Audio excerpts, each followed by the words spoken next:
말라기 3장 13절에서 마지막 18절까지 말씀 한 절씩 교독하도록 하겠습니다. 여호와가 이르노라 너희가 완악한 말로 나를 대적하고도 이르기를 우리가 무슨 말로 주를 대적하느냐이까 하는도다.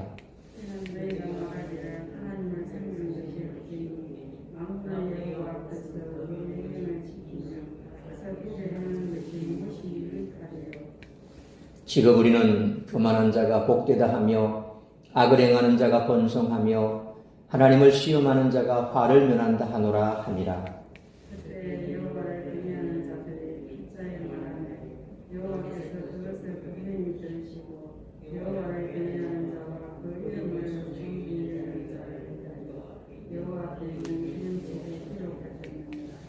만군의 여호와가 이르노라 나는 내가 정한 날에 그들을 나의 특별한 소유로 삼을 것이요 또 사람이 자기를 섬기는 아들을 아낌같이 내가 그들을 아끼리니 그때에 너희가 돌아와서 의인과 악인을 분별하고 하나님을 섬기는 자와 섬기지 아니하는 자를 분별하리라. 아멘. 기도하겠습니다. 걸어가신 아버지 하나님 은혜와 사랑을 감사합니다. 오늘도 하루 온종일 우리의 삶의 터전에서 힘써 일하다가 정한 시간 주님 앞에 나와 예배케 하시니 감사합니다. 2023년 시작한 것이 엊그제 같은데 벌써 1월 한 달이 지나갔습니다.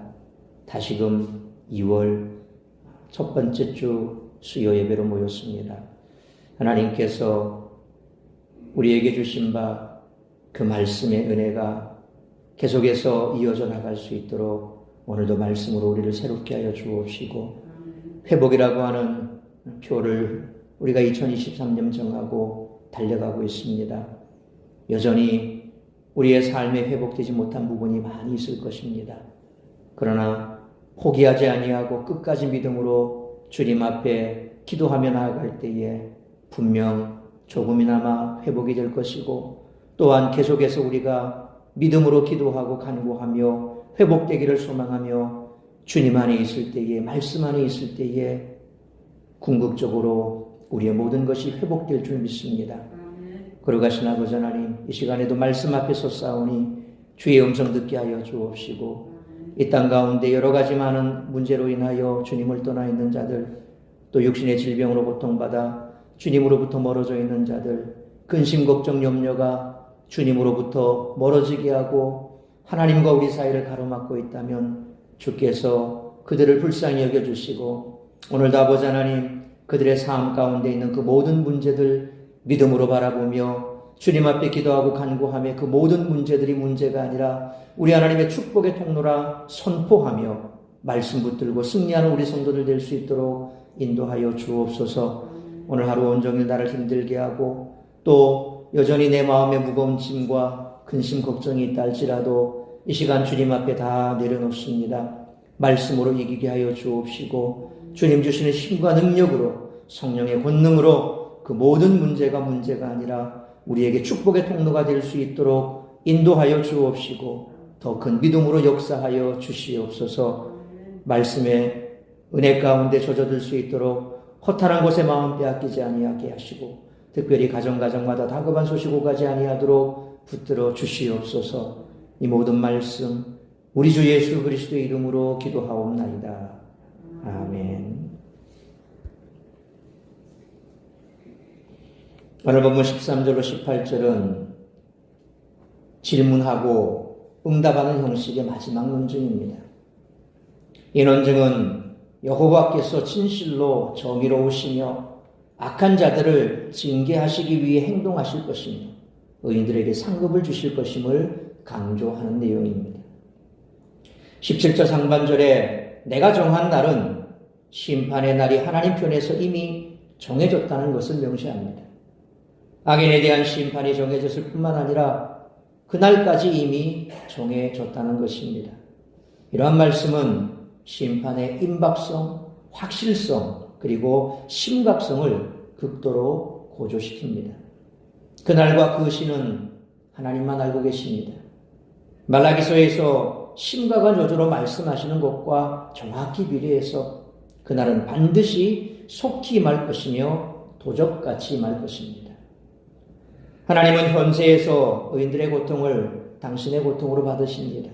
그러므로 하나님은 당신을 경외하며 환난과 슬픔 가운데 있는 영혼을 건져달라고 울부짖는 의인들의 기도를 결코 외면하지 않으십니다. 하나님은 신실하십니다. 하나님은 우리에게 먼저 충성하셨습니다. 하나님은 악인들은 반드시 심판받아 의인의 회중에 제거당할 것이라는 이 심판의 말씀으로 의인들을 격려해 주시고 그들이 흘리는 고통의 눈물과 감사의 눈물을 반드시 닦아주실 것입니다. 말라기서에서 마지막으로 갈수록 악인에 대한 심판의 말씀이 단순히 심판을 선포하는 말씀이 아니라 하나님께 돌아오라는 위협의 말씀이 된다는 것은 참 의미가 없습니다. 악인이 반드시 징벌받을 것이라는 말씀은 악인들에게 지체하지 말고 여호와 하나님께 돌아오라는 다급한 부르심이 되기도 하기 때문입니다. 심판의 선포의 심각성 정도가 심각할수록 악인들을 더욱 간절히 부르시면서 하나님께 돌아오라는 부르심이 더 깊고 절절하게 느껴집니다. 이는 은혜에서 비롯된 사랑의 부르심입니다. 만약 악인에게 구원의 기회가 없이 심판만 작정되어 있다면 하나님은 심판의 말씀을 주실 필요가 없습니다. 심판이 이미 결정되었는데 말라기서 말씀이 주어졌다는 것은 악인에게도 마지막 구원의 기회가 남아있음을 암시하는 것입니다. 사실 어쩌면 우리가 뒤에 살펴보겠습니다만 18절 말씀이 사실은 제가 지금 말씀드린 그런 내용과는 좀 차이가 있습니다. 다시 설명을 드리겠습니다만 그러나 어쨌거나 말라기서에서 이처럼 심판에 대해서 말씀하고 또 선지서에서 심판을 말씀하고 마지막으로 요한계시록에서 심판을 말씀할 때에 사실상 이미 심판은 정해져 있습니다. 그리고 실질적으로 우리가 하나님께서 구원받을 자들은 이미 하나님의 편에서는 다 하나님을 알고 계시겠지요. 그렇다고 친다면 사실 우리는 할 일이 아무것도 없지 않습니까? 심판받을 자는 심판받을 것이고 구원받을 자는 구원받을 것인데 하나님이 알아서 하시겠지라고 그렇게 단순하게 생각해버린다면 오늘 이 말씀도 의미가 없어지는 거죠. 성경 말씀 자체가 의미가 없어지는 겁니다. 그렇다고 한다면 왜 우리가 말씀에 귀를 기울여야 하고 심판에 대해서 우리는 심각하게 생각해야 됩니까? 세상 사람들은 그런 데 관심이 없습니다. 그런데 왜 우리는 심각하게 생각해야 됩니까? 관심 없는 그들에게 관심을 가지라고 얘기하라는 겁니다. 음식을 먹어봤을 때 맛있으면 어떡합니까? 야, 먹어봐라, 맛있다. 근데 주저해요. 안 먹으려고 그래요. 야, 먹어봐. 먹으면 달라진다니까 생각이. 먹는 음식 하나만 가지고도 내가 먹어보니 맛있으니까 안 먹고 주저하는 친구에게 먹어보라고 강요하잖아요. 하물며 영벌과 영생이 갈라지는 마지막 심판이 있음을 우리는 잘 알고 있는데 그거 모르는 사람에게 말하지 않고 입 꾹 닫고 그냥 뭐 지가 그렇게 듣기 싫어하니까 내가 말할 이유가 없지. 또 이미 구원받을 사람 정해져 있고 나는 구원받았으니까 저 사람이 구원받았다고 한다면 구원받을 사람이라고 한다면 누군가는 또 전도하겠지 얘기하겠지 라고 치부해버린다면 결국 성경 말씀 우리에게 아무런 의미가 없는 거예요. 심판에 관한 말씀도 아무런 의미가 없는 겁니다.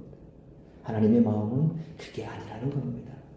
지금 내 주변에 있는 그 누구라도 나를 통해서 하나님께서는 구원의 복음을 전하기를 원하시고 거기에 하나님께서 역사하시고 은혜를 베풀어 주셔서 내 말에 그가 구원을 받는다면 그가 돌아와서 물론 내가 말한다고 구원되는 건 아닙니다. 이 말은 내가 복음을 전해서 전하는 자가 없으면 어찌 들으리요. 듣지 못하면 어찌 믿으리요. 사도 바울이 로마서 말씀처럼 우리가 전했기 때문에 그가 들었단 말이에요. 그래서 하나님께서는 그걸 지금 바라시는 건데 내가 이웃국 아무도 아무 말도 안 하고 있다. 누군가는 하겠지. 그렇다면 그건 하나님의 마음을 모르는 거죠. 왜 하나님께서 말라기서에 그렇게 심판에 대해서 강하게 말씀하시는가? 물론 심판은 정해져 있고 이미 심판받을 자들은 돌이킬 수가 없다는 겁니다. 마지막 심판에 가서 심판받을 자는 돌이킬 수도 없고 돌아올 수도 없는 거예요. 그게 오늘 18절 말씀인데 그럼에도 불구하고 왜 우리가 이 말씀에 귀를 기울여야 되느냐? 바로 우리에게 던지시고 우리에게 말씀하시는 것, 그 마지막 심판은 이미 정해져 있고 심판받아 멸망받을 자들은 그 지옥불에 던져질 것을 우리는 알고 있다는 것. 그러니 하나님은 어떡하라고요? 돌아오라고. 우리는 모르잖아요. 누가 심판받을 자고 누가 구원받을 자인지. 심지어는 우리 자신이 가라진지 알곡인지 어떻게 알겠습니까? 나는 알곡이야. 나는 천국 들어가. 나는 문제없어. 라고 자신 있게 하나님의 심판대 앞에 서서 말할 수 있는 사람이 몇 명이나 되겠습니까? 그렇게 친다면 사도 바울의 말씀처럼 두렵고 떨림으로 너희 구원을 이루라.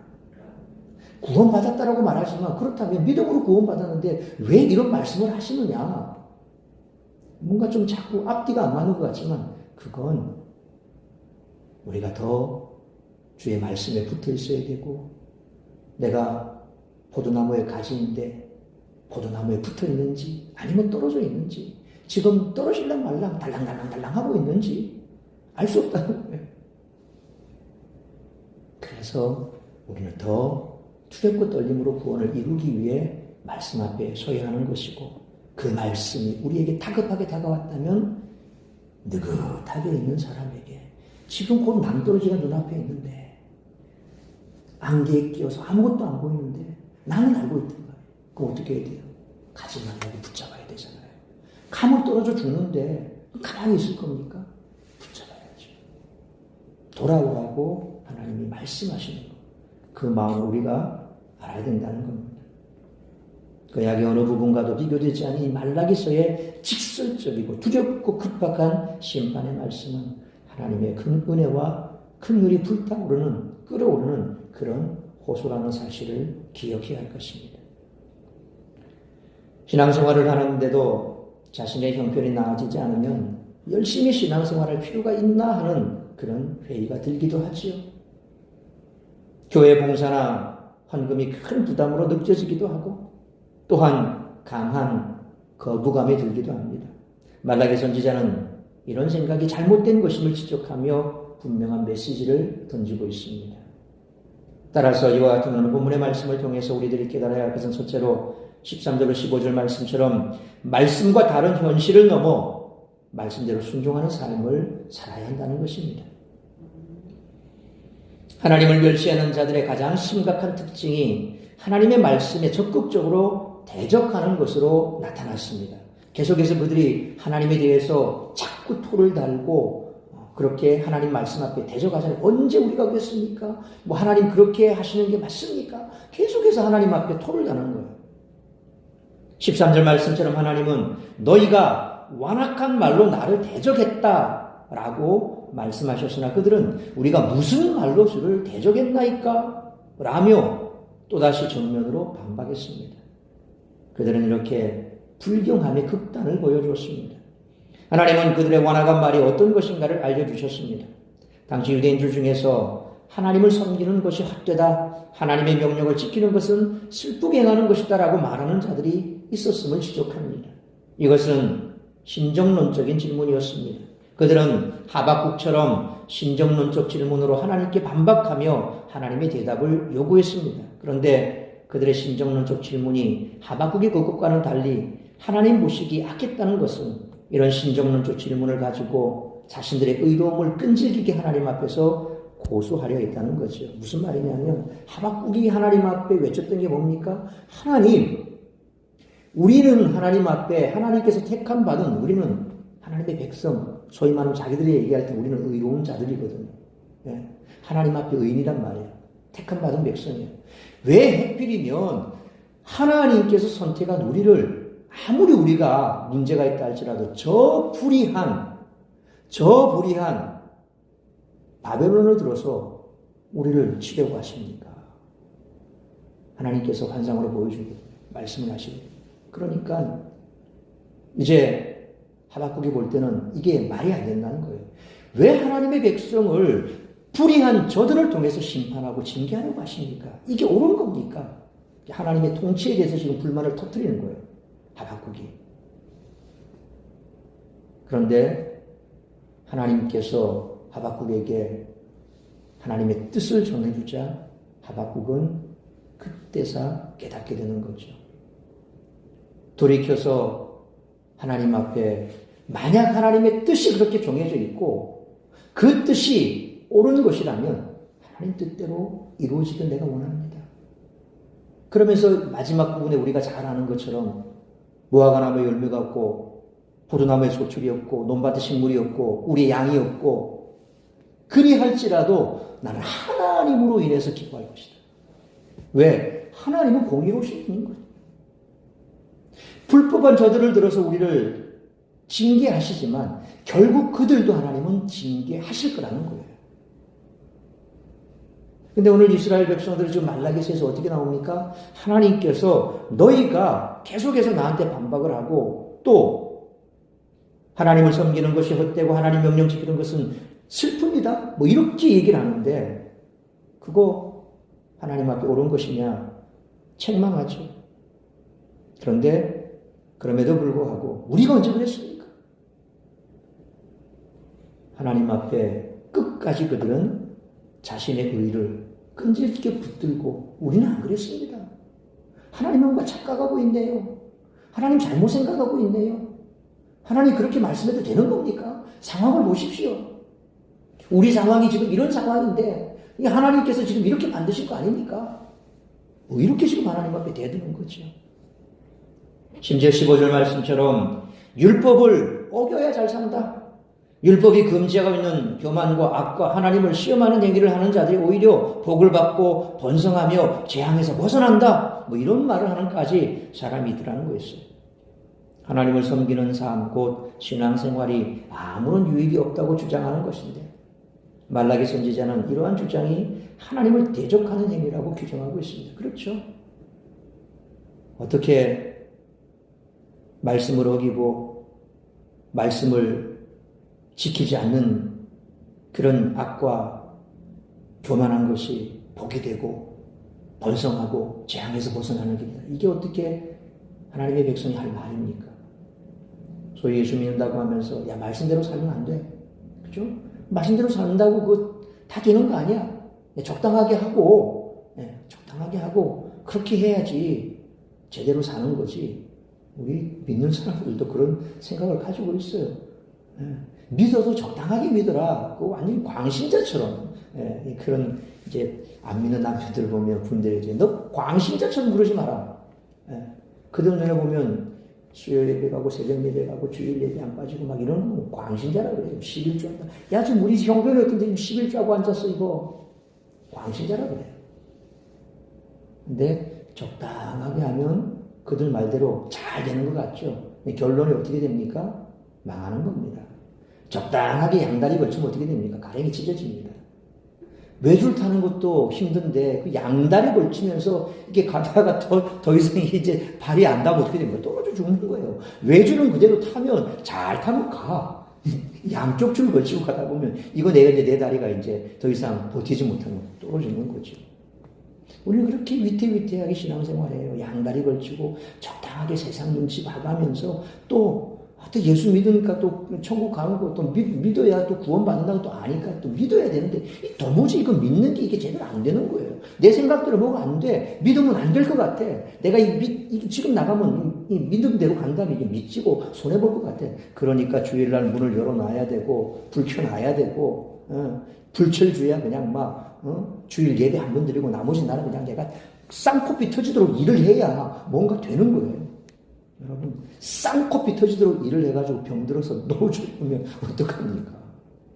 하나님께서 제7일 안식일을 너희가 준 건 주님 안에서 너희가 회복하라고 준 거거든요. 회복하라고. 지금도 5일 근무 아닙니까? 그러니까 5일 근무니까 금요일까지 열심히 일하고 그 다음 토요일 되면 놀러 가버리는 거야. 그러니까 주일이 없어지는 거죠. 이래 돼버리는 거예요. 그러니까 결국 더 날이 갈수록 주일 성수하는 것도 힘들어집니다. 남 눈치 가면서 적당하게 그렇게 위태위태하게 양다리 걸쳐서 줄 타는 거 하나님께서 모를까요? 다 알고 있습니다. 그런데 말라기 시대의 이스라엘 백성들은 그게 옳다라고 얘기하는 거예요. 지금. 그게 옳다고. 그렇게 사는 게 잘 사는 거라고. 그게 바로 재앙에서 벗어나는 거라고. 그들은 그렇게 얘기합니다. 그들의 주장은 우리가 하나님의 백성인데도 하나님이 에돔에게 하시는 것과 똑같이 우리를 힘들게 하시는 것을 보면 하나님은 불의하시다 그렇게 생각하고 있었던 거예요. 그들은 욥이 자기 의로 하나님을 심판했던 것과 동일하게 그들의 의로 하나님을 지금 심판하고 있는 거예요. 특히 15절 하반절에서 하나님을 시험하는 자가 화를 면한다 그렇게 반박했습니다. 하나님이 3장 10절에 뭐랬습니까? 나를 시험해보라. 얼마나 하나님께서 답답했으면 너희가 제대로 11조 내고 한번 나를 시험해봐라. 하나님께서 시험하지 말라 그랬는데 여기는 시험하라 그랬거든요. 왜? 답답하니까 뭐가 안 된다 그러는데 해보라고. 해보지도 않고 무슨 말하고 있냐. 근데 그들은 반대로 11조 드리지 않아 하나님을 시험하지 않으므로 화를 면하겠다. 뭐 그런 뉘앙스를 가지는 거예요. 하나님을 어떻게 시험해요? 그러니까 나 그거 안 할래요. 시험 안 하고 시험 안 하려고 하니까 내 그거 안 할 거예요. 그러면 내가 하나님 시험 안 한 거니까 뭐 무슨 문제 있겠어요? 하나님 어떻게 시험해요? 그냥 11조 안 하는 거야. 그냥 시험해봐라 라고 했으니까 11조 하면서 시험해봐라. 나 11조 안 하고 시험 안 할게요. 그럼 별 문제 없겠죠? 얼마나 이거 참 눈 가리고 아웅하고 하나님이 어떤 분인가 지금? 그렇죠. 실제적으로 이거는 현실적인 문제입니다. 내 지금 형편이 어떻는데 11조를 해? 내가 형편이 어떤데 11조를 해? 그거 가지고 지금 우리 이 식구 먹고 살기도 힘든데. 우리 개척 초기에 집사님 결국 궁극적으로 저하고는 이렇게 헤어졌습니다만 그래도 그 집사님 하면 생각나는 게 있어요. 그분이 사업을 하시는데 여러 가지 어려움이 있어서 정말 힘들었대요. 정말 힘들었대요. 그분이 그러시더라고요. 수년간 그렇게 힘들어서 자기는 11조 한번 떼먹은 적 없다고. 왜? 그건 하나님 거니까. 하나님 거니까. 이것저것 지금 나갈 거는 지금 그냥 지천이 깔려. 그거 다 갖고 나도 뭐 들어오는 수입 가지고는 뭐 지탱이 안 된대. 그럼에도 불구하고 그는 11조 떼고 나머지 또 빌려 와서라도 넘어가고 또 해서 나오면 11조 떼고 그래서 또 빚을 내서라도 또 하고 그렇게 몇 년간을 버텼대요. 근데 그 시기가 지나고 나니까 하나님이 회복시켜 주시는데 그분이 개척 초기에 유일하게 저희 교회에 11조 한 달에 100만 원씩 하시는 분이었어요. 네. 이렇게 회복시켜 주시더라고요. 그런 얘기를 저한테 하시더라고요. 그러니까 하나님 말씀이 맞거든요. 그러니까 가장 기본적인 거 정말 너희가 나를 경외하느냐? 그럼 됐다. 다 냅두고 요거 한번 해봐. 네, 요거 한번. 그러니까 우리가 너무 말라기 3장 10절 말씀을 가지고 그냥 11조만 가지고 자꾸 강조하는데 11조라는 것은 가장 기본이잖아요. 하나님 경외의 표준, 스탠다드. 네가 정말 나를 경외해? 네가 나를 하나님이라고 믿어? 생각해? 그럼 그거는 기본이야. 자, 그럼 기본 가지고 얘기해 보자는 거예요. 기본 가지고. 이스라엘 백성들이 항의하는 얘기예요. 너 기본 가지고 얘기해 보자. 너 그런 기본이라도 있어? 그러면 그 기본이 있다면 누가 한번 시험해봐. 이런 거거든요. 그러니까 너무 우리가 자꾸 이렇게 11조 얘기하니까 말라기 3장 10절은 그냥 나오면 이거 또 11조 얘기하는 것보다 그렇게만 생각을 하는데 그게 아니라 하나님 마음은 그게 아니에요. 만약에 그렇게 생각한다면 그 이스라엘 백성하고 똑같은 거예요. 하나님을 경외한다 말하면서도 눈먼 거, 저는 거 이런 거 갖다 바치면서 하나님 경외한다 얘기하는 거 너 그거 맞는 말이야? 아니잖아. 그러고 나오는 말이 그거 아닙니까? 지금까지 너희 내 거 다 떼먹었잖아. 하나님 야단치시잖아요. 그럼 기본 가지고 한번 얘기해보자. 저희 말하면 기본도 안 되는 거죠. 자기의 탐욕에 모든 것을 빼앗겨버립니다. 문제는 이들이 그런 악한 말과 생각을 하면서도 자신들이 하나님을 대적하고 있다는 생각 자체를 하지 않고 이스라엘 자손으로서 정체성을 포기하려 하지도 않았다는 데 있다는 거예요. 하나님 백성인데 나 구원받았어. 그것만 붙들고 살아가는 거죠. 나 예수 믿으니까 구원받았어. 그것만 붙들고 살아가는 거예요. 그리고 아무것도 안 해요. 구원받았으니까. 성경이 그랬잖아요. 예수 믿으면 구원받는다고. 믿으면 구원받는다. 믿었으니까 구원받는 거야. 그럼 됐어. 과연 알고일까? 쭉정일까?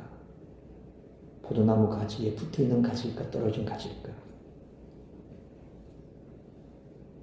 그들은 역사 가운데 하나님을 대적했던 그런 자들의 운명이 어떻던가를 잘 알고 있었고 하나님을 섬기지 않았던 강성한 나라들이 어떻게 멸망했는가도 잘 알고 있었습니다. 그럼에도 불구하고 율법을 따르지 않아야 잘 살 수 있다는 말을 입에 올렸던 거죠. 어떻게 그런 일이 있을 수 있을까 싶지만 사실 교회 안에도 믿음만 따라 살아갈 수 없다. 그런 얘기도 우리가 자주 듣지 않습니까? 대부분 신앙에 대한 오해에서 근거하는 겁니다. 이리 가나 저리 가나 나 구원받은 거야. 구원받으면 됐지. 하나님이 우리를 세상 가운데 보내신 이유는 다른 사람과 똑같이 살아가는 데 있지 않다는 걸 기억해야 돼요. 다른 사람하고 똑같이 살아가는데 그걸 이제 하나님의 공이라고 우리는 봐야 됩니다. 똑같이 세상 사람들하고 사는데 아니 똑같이 어떻게 보면 세상 사람보다 더 악하게 사는 거예요. 왜? 그렇게 살지 말라고 하는 것을 하나님의 말씀인지 알면서도 똑같이 사는 거는 더 못된 거 아닙니까? 아닌 줄 알면서 하는 건 못된 거죠. 몰라서 하는 건 그 못된 거 아니에요. 법도 그렇게 가르쳐요. 법도 재판을 받을 때 얘가 몰라서 그랬냐 아니면 고의로 그랬냐. 성경에 나오지 않습니까? 고의로 살인한 자, 부지불식간에 모르고 살인한 자. 모르고 살인한 자는 살인했지만 그는 도피성에 비해서 살기를 주잖아요. 성경도 그렇고 세상법도 그렇거든요. 초범이다. 그럼 알았냐? 모의를 했냐? 지가 죽이려고 작정을 했냐? 이거 가지고 좀 따지거든요. 그래서 다 보면 심신미약이었다. 몰랐다. 다 이렇게 뺀 이유가 뭡니까? 그렇게 되는 거예요. 구원받은 것으로 그치고 다 알면서도 모른 척하고 그냥 그렇게 사는 거. 세상 사람들하고 똑같이 살아가는 거. 그렇게까지라도 우리가 얘기를 해야 하나님을 대적하는 죄를 범하지 않았다라고 생각하는 거겠죠. 그러므로 현실의 현상만으로 하나님의 역사를 판단할 것이 아니라 하나님의 말씀대로 하나님의 뜻이 이루어질 것을 믿고 말씀과 다른 현실을 넘어 오직 하나님의 선한 뜻을 따라 순종함으로 하나님을 기쁘시게 하는 삶을 살아가는 우리 모두가 되시기를 축원합니다. 두 번째로 16절로 18절 말씀처럼 정말로 하나님의 기념책에 기록된 자가 되어야 한다는 것입니다. 말라기서 마지막 쯤에 와서 하나님은 악인들의 질문에 직접 대답하지 않으십니다. 사실 대부분 왕정사회였던 당시에 왕을 대적하는 말을 입에 올렸다가는 당장이라도 처형당할 수 있었다는 거죠. 임금님기는 당나귀기 팩트거든요. 임금 머리를 자르던 이발사가 보니까 어느 날 벗기니까 띵 하고 당나귀가 나왔단 말이야. 그걸 본 순간 너무 놀랍기도 하고 신기하기도 하고 그 이발사가 입이 근질근질해서 입이 못 참는단 말이야. 근데 그걸 구덩이를 가고 임금님기는 당나귀기 사람한테 얘기하는 것도 구덩이 가고 얘기했는데 오 산에 이게 막 메아리 셔서 울리더라. 잡혀서 죽었다. 임금님기가 당나귀가 팩트를 얘기해도 임금님의 모욕한 거는 죽는단 말이에요. 근데 왕을 대적하는 말을 입에 올렸다면 어떻게 되겠습니까? 당장 사형인 거죠. 그러나 하나님은 당시 이스라엘 자손의 이 팍팍한 현실을 이해하셨기에 당신에게 대적하는 말을 입에 올린 자들의 당장 심판을 선언하지 않는다는 겁니다. 다만 어려움 가운데서도 하나님을 경외하고 하나님의 이름을 존중히 여기는 자의 그 이름을 당신의 기념책에 기록하셔서 잊지 않으시겠다. 그렇게 약속하신 거예요. 우리가 신앙생활에도 정말 FM대로 하시는 분들, 말씀대로 하려고 참 몸부림치시는 분들, 그런 분들 보면 참 저렇게까지 해야 되나. 근데 또 그런 분들이 보면 또 막 이게 또 이렇게 뭐가 잘 되고 이런 것도 문제가 아닌데 더 꼬이고 그러면 더 우리가 답답하죠. 네, 우리가 더 답답해요. 그러면 이제 우리는 어떤 생각이 듭니까? 그래, 저렇게 한다고 잘 되는 게 아니구나. 그래서 이제 그때부터 생각이 뭡니까? 양다리 걸치자. 예. 외줄이 아니라 양줄 타고 가는 거예요. 근데 하나님은 그런 분이 아니시죠. 지금 당장 우리 눈에 보일 때는 그가 불통한 것 같고 막힌 것 같고 요셉을 보십시오. 그렇게 말씀대로 사는데 마지막에 어떻게 됩니까? 또 감옥 가버리잖아요. 안주인이 와서 유혹하는 거 그거 벗어 던지고 도망갔더니만 결국 감옥 가버리잖아요. 그 주변에 봤던 종들은 뭐라고 생각하겠습니까? 어허, 저렇게 살아도 별 수 없네. 우리가 세상을 바라볼 때, 우리 믿음의 사람들 사이에 있을 때, 저렇게 살아도 별 수 없더라. 누 봐라, 어느 집사 봐라.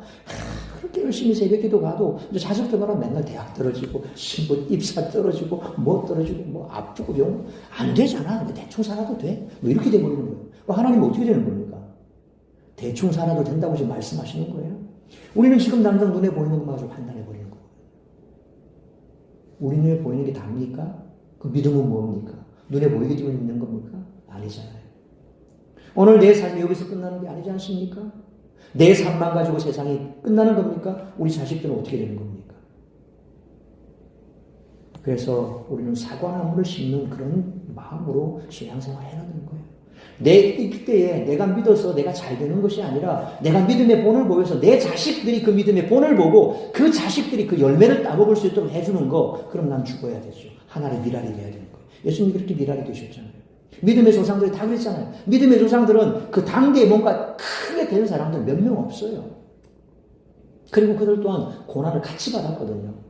그리고 그 고난에 눈물을 흘렸던 자들의 그 후손들이 그 눈물로 인해서 자라난 그 열매를 따먹는단 말이에요. 우리 기독교, 한국 기독교 초기사도 마찬가지 아닙니까?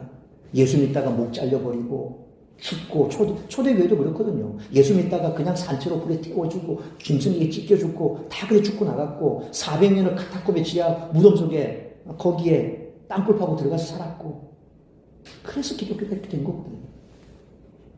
우리는 내 때에 뭔가를 다 해버리려고 그래요. 남에게 보이려고. 내가 이렇게 믿었으니까 이렇게 돼야 돼 라고 생각을 해버리고. 근데 오늘 뭐라고 말씀합니까? 하나님 이름을 존중하는 자의 이름을 당신의 기념책에 기록하셔서 잊지 않겠다 그랬거든요. 복 주겠다, 잘 살게 하겠다, 어떻게 뭐 거부가 되겠다, 그런 말씀 안 하세요. 내 기념책에 기록해서 잊지 않겠다고 말씀하시는 거예요. 16절 말씀처럼 하나님을 경외하는 남은 자들이 하나님을 대신해서 그들에게 또 반박했습니다. 그들은 여호와께서 여호와를 경외하는 자와 그 이름을 존중히 여기는, 존중히 여기는, 여기서 존중히 여긴다는 말은 하샤브라고 되어 있습니다. 깊이 생각하는, 존중히 여기는 자를 위하여 여호와 앞에 있는 기념책에 기록하셨느니라 말씀하는 거예요. 그래서 기념책은 비망록을 말합니다. 또 다른 말로 우리는 이걸 뭐라고 얘기합니까? 생명책이다, 그렇게 불리기도 하죠.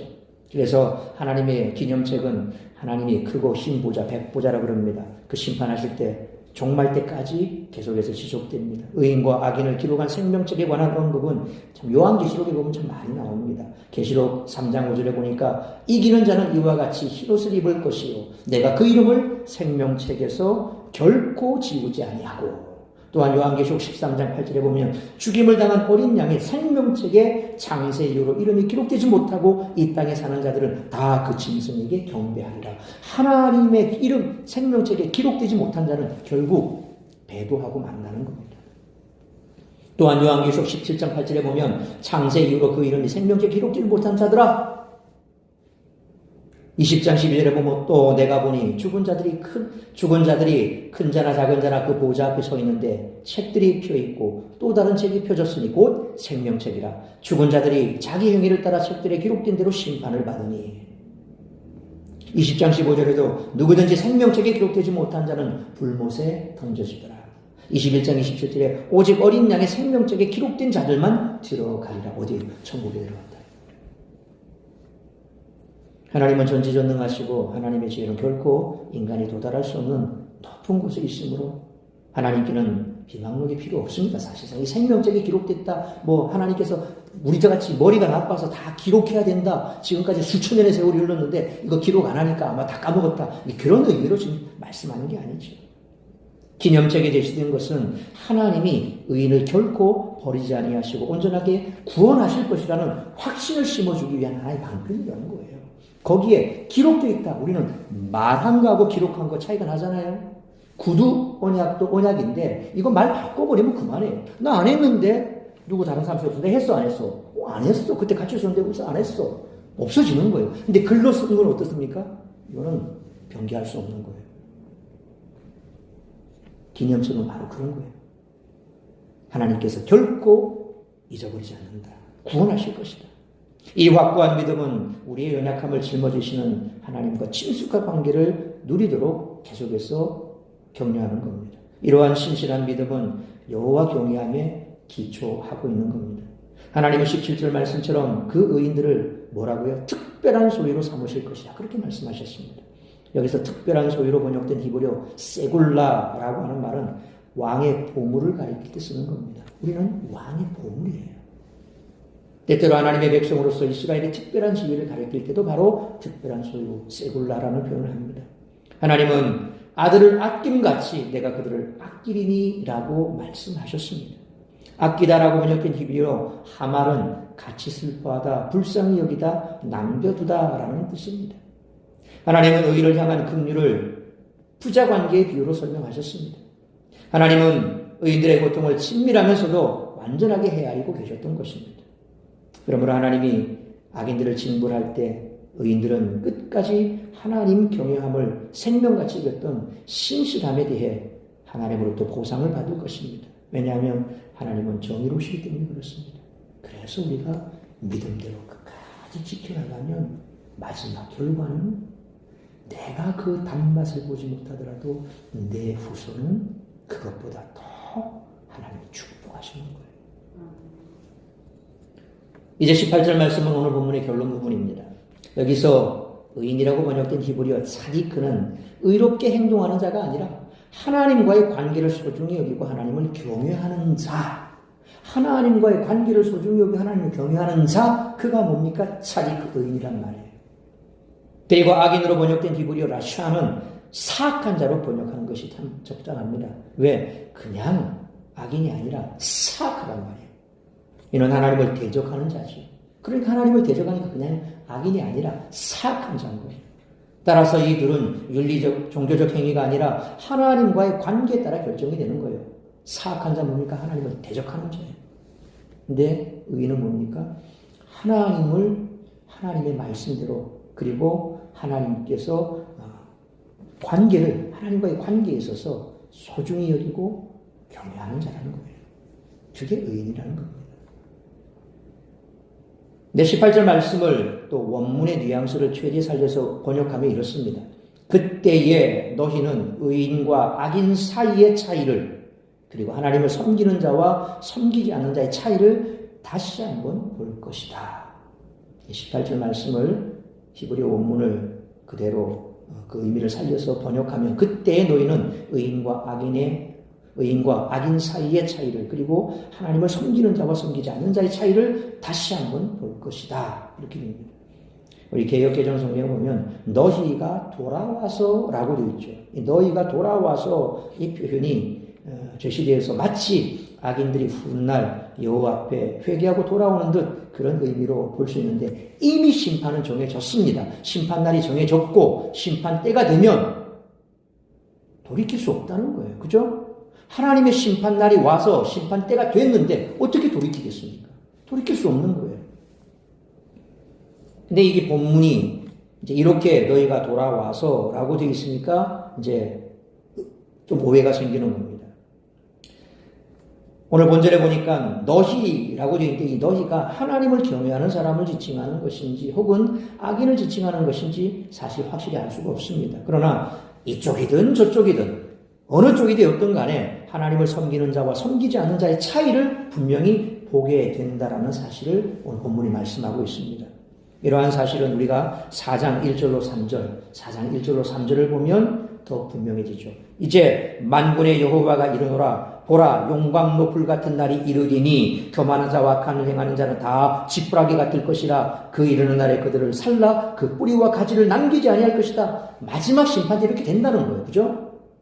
그러니까 여기서 이제 돌이킬 이유가 없는 거예요.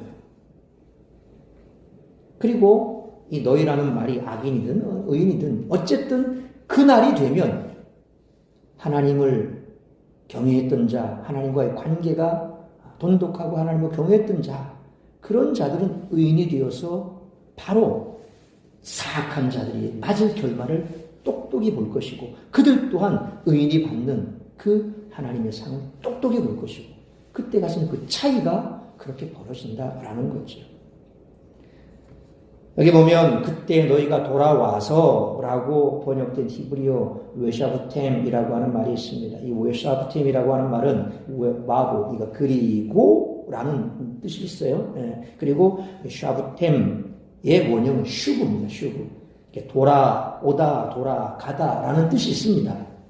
그런데 이 슈브라고 하는 단어가 꼭 이 뜻만 있는 거예요. 히브리어는 여러 가지 많은 의미가 내포되어 있거든요. 그래서 그 문장 속에 따라서 의미가 적용이 달라지는데 이 슈브라고 하는 단어가 또다시 다시 한번 더욱이 그런 의미로 해석되는 부분도 많다는 겁니다. 오늘 이 본문의 내용을 보면 바로 그런 거죠. 그래서 아까 제가 뭐라고 그랬습니까? 그때의 너희는 의인과 악인 사이의 차이를 그리고 하나님을 섬기는 자와 섬기지 않는 자의 차이를 다시 한번 볼 것이다. 언제? 그때 되면 심판 때 되면 분명하게 다시 한번 볼 것이다 라고 그렇게 해석하는 것이 오늘 18절 내용을 뒤에 이어지는 내용과 연결시켜서 본다면 그게 적절하다. 그러니까 너희가 돌아와서라고 하는 이 말 자체가 돌이켜서 회개해서 라고 이렇게 오해할 수가 있는데 실질적으로 오늘 본문의 말씀은 심판이 이미 예정되었고 심판 때가 됐을 때 돌이킬 길은 없는 거예요. 그죠? 우리가 회개를 하더라도 살아있을 때 회개해야 되는 거예요. 목숨 끊어지고 나면 회개할 이유가 없는 거예요. 하나님의 심판 때 앞에 섰다는 건 뭡니까? 마지막 때가 된 거예요. 지금. 그때는 돌이킬 수가 없는 거죠. 그래서 이 말 자체를 돌아온다, 돌아가다 이런 뜻이 아니라 다시 한번 너희가 똑똑하게 보게 될 것이다. 라고 그렇게 얘기가 되는 거죠. 자, 분별하리라 라고 번역된 히브리어 우레이템이라고 하는 말의 원형이 라아입니다. 라아. 이 라아라고 하는 단어는 눈으로 보는 행위를 의미하는 거예요. 눈으로 보는 거. 그러니까 오늘 18절 말씀은 바로 마지막 때에 오른쪽에 있는 자와 왼쪽에 있는 자, 양과 염소를 구별하듯이 알곡과 가라지를 구별하듯이 의인과 사악한 자를 구별하듯이 너희 눈으로 똑똑하게 볼 것이다. 그게 4장 1절 이하로 보면 이렇게 될 것이다. 이렇게 나오잖아요. 이처럼 먼저는 하나님의 최후 심판이 단행되는 그 정하신 날에는 선민들이 의인과 악인의 차이, 하나님을 섬기는 자와 그 섬기를 아는 자의 차이를 분명하게 보게 된다라고 해석해야 된다는 겁니다. 다시 말해서 악인에 대한 심판과 의인에 대한 하나님의 보상을 암시적이면서도 강렬하게 표현하고 있습니다. 그리고 이들의 상반된 면모에 대해서 이어지는 4장 1절로 3절에 더 구체적으로 나오게 됐죠. 따라서 제사에서 하나님께 제물을 던지는 것, 11조를 던지는 것, 그런 것으로 회개가 이루어질 수 없다는 겁니다.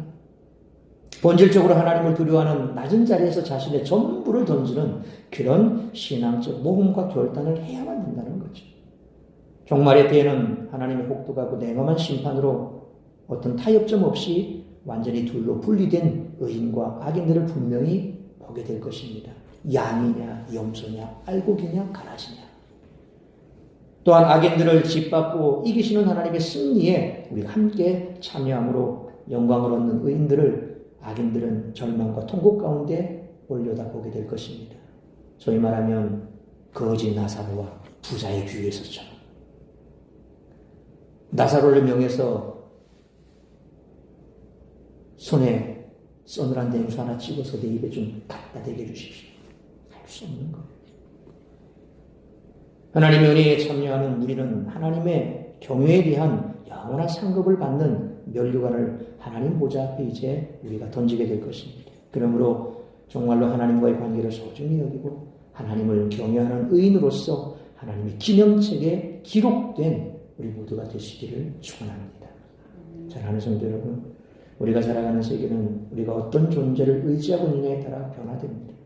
영원한 천국을 믿는 사람과 믿지 않는 사람의 삶은 완전히 다를 수밖에 없습니다. 그러므로 신앙생활이 힘들다고 느껴질 때마다 내가 어떤 분을 의지하고 있는지를 되새겨봄으로써 현재의 가치를 변화시킬 수 있습니다. 천국의 소망을 품은 자답게 현재를 믿음으로 살아가는 우리 모두가 되시기를 주님의 이름으로 축원합니다. 기도하겠습니다. 걸어가신 아버지 하나님, 오늘 말씀 우리가 가슴에 새기며 주님 앞에서는 그날까지 이 말씀 붙들고 살아갈 수 있게 하여 주옵소서. 세상과 주를 겸하여 섬기지 말게 하시고 오직 하나님만을 믿고 따르고 하나님과의 관계 속에서 하나님을 경외하는 의인된 삶을 살아감으로 하나님의 생명책에 하나님의 그 기념책에 기록된 자로 하나님의 영원한 축복의 구원의 반열에 들어가는 우리 모두가 되게 하여 주옵소서. 이 모든 말씀 우리 주 예수 그리스도 이름으로 기도하옵나이다. 아멘.